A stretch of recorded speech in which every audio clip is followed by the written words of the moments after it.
নমস্কার বন্ধুরা।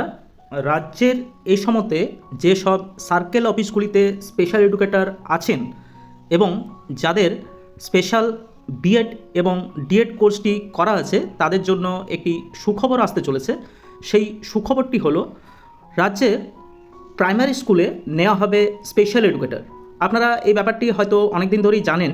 যারা সার্কেল অফিসে স্পেশাল এডুকেটরের পদের জন্য নিযুক্ত আছেন, বেশ কিছুদিন ধরেই কিন্তু শোনা যাচ্ছিল যে রাজ্যের যে সমস্ত প্রাইমারি স্কুলগুলি আছে তাদের জন্য কিন্তু স্পেশাল এডুকেটর নিয়োগ করা হবে। অর্থাৎ যেসব ছাত্রছাত্রীরা বিশেষ চাহিদা সম্পন্ন শিশুরা আছে তাদের জন্য কিন্তু স্পেশাল এডুকেটর নিয়োগ করা হবে। আর সেই খবরটি কিন্তু আসতে চলেছে বেশ কিছুদিনের মধ্যেই।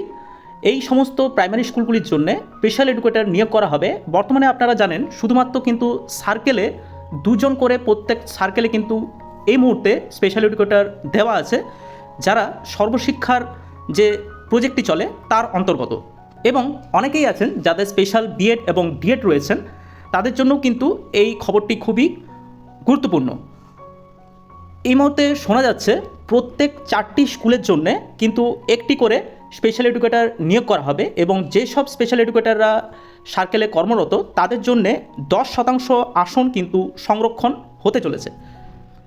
এই মুহূর্তে আমাদের রাজ্যের যেসব সার্কেল অফিসগুলি আছে তাতে প্রায় 1100 জন স্পেশাল এডুকেটর কর্মরত অবস্থায় রয়েছেন। অনেকেই আছেন যারা হয়তো প্রাইমারিতে সুযোগ পেয়ে তারা চলে গেছেন এবং আবার অনেকেই আছে যারা হয়তো ইতিমধ্যেই রিটায়ার করে গেছেন। কিন্তু যারা এই মুহূর্তে চাকরি করছেন তাদের জন্য কিন্তু এই খবরটি অত্যন্ত একটি সুখবর বলা যেতে পারে। এই নিয়ে কিন্তু সুপ্রিম কোর্টের একটি নির্দেশও রয়েছে।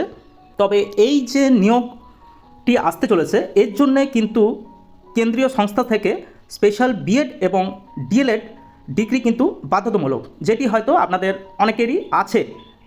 বর্তমানে আমাদের রাজ্যের যা প্রাইমারি স্কুলের সংখ্যা সেটি প্রায় আপনার 70,000-এর কাছাকাছি। তো প্রত্যেক 4টি স্কুলের পিছনে যদি একটি করে স্পেশাল এডুকেটর নেওয়া হয় তাহলে প্রায় অ্যাপ্রক্স 20,000-এর মতন কিন্তু স্পেশাল এডুকেটর নিয়োগ করতে হবে। তো আমাদের রাজ্যে যা স্পেশাল বিএড এবং যাদের স্পেশাল ডিএড কোর্সটি করা আছে এবং রাজ্যের যারা স্পেশাল এডুকেটর সার্কেল অফিসগুলিতে আছে তাদের সংখ্যাটি হয়তো অতটা হবে না। তো স্বভাবত এটি বলা যেতে পারে যে তারা কিন্তু এই পরীক্ষায় অংশগ্রহণ করার পরই তাদের চাকরি কিন্তু অনেকটাই কনফার্ম। আমাদের পশ্চিমবঙ্গ রাজ্য এই স্পেশাল এডুকেটর নিয়োগটি কিন্তু প্রথমবার স্পেশাল এডুকেটর নিয়োগ করতে চলেছে রাজ্য সরকার। এতে যেমন স্পেশাল এডুকেটরদের একটি সুখবর মনে করা হচ্ছে, ঠিক একই রকমভাবে যারা বিশেষ চাহিদা সম্পন্ন শিশুরা আছেন তাদের জন্য এবং তাদের গার্জেনদের জন্য কিন্তু এটি একটি ভালো খবর।